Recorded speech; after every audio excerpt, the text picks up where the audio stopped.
Hi science teachers, this is Mike Padilla. I'm coming to you from my science office. Good to talk to you today. I want to talk today a little bit about what's happening in terms of standards. If you're not aware, the next generation science standards at this point are in draft form and we anticipate them coming out very soon. The key thing though, even if your state is not adopting the next generation standards, is that no matter what happens, it looks like all states and most cities are going to be raising the bar in terms of student thinking. What does this mean?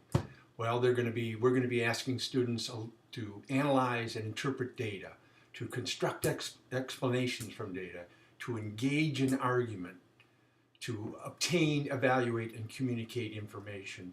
And it's not like we haven't done this in the past, but I think you're going to see that we're going to be asking students to do it more and more going into the future. So my message to you today is very simple. I think what we need to do as teachers is to reinvigorate our emphasis on teacher questioning. And the purpose of that, of course, is to push the student thinking.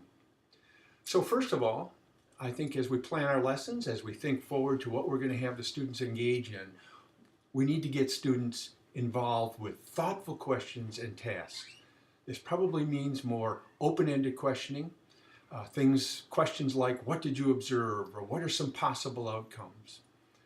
But even more than that, it means utilizing what I like to call as answer extenders, probing questions or probing tactics that promote more elaborate student thought. You know, if your students are anything like mine, they like to give the one word or one phrase response. We really can't afford to let them get away with that anymore.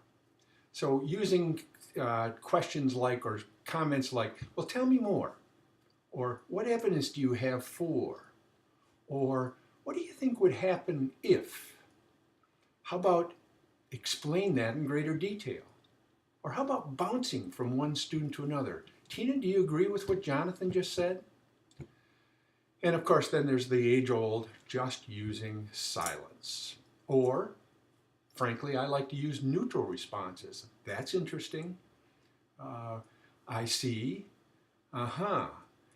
Those kind of tactics tend to extend student thought and force them into verbalizing to a greater extent what they're thinking. So I'd really like to just talk about how we might do that with a simple activity. I've got Balance Man. See the nice little cute face, and Balance Man has a couple of paper clips on his head, or on his arms, I mean. And of course, what does Balance Man do? Well, Balance Man does something a little bit unusual. He balances on his head. So if I were using this activity with students, I would ask them, number one, what do you observe? And give them time to think about it. This is an open-ended question. This is an opportunity for students to generate ideas, and it takes time to do that. I then branch off to what inferences can you make about this system? And then what evidence do you have for making that inference? Or what evidence might we collect that would support your inference?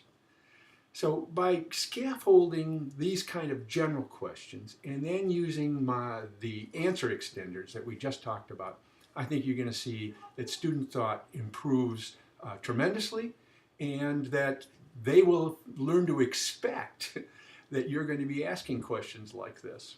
So say goodbye to Balance Man and keep asking those great questions. Mike Padilla, author of Pearson, Prentice Hall, Interactive Science, signing off. Take care.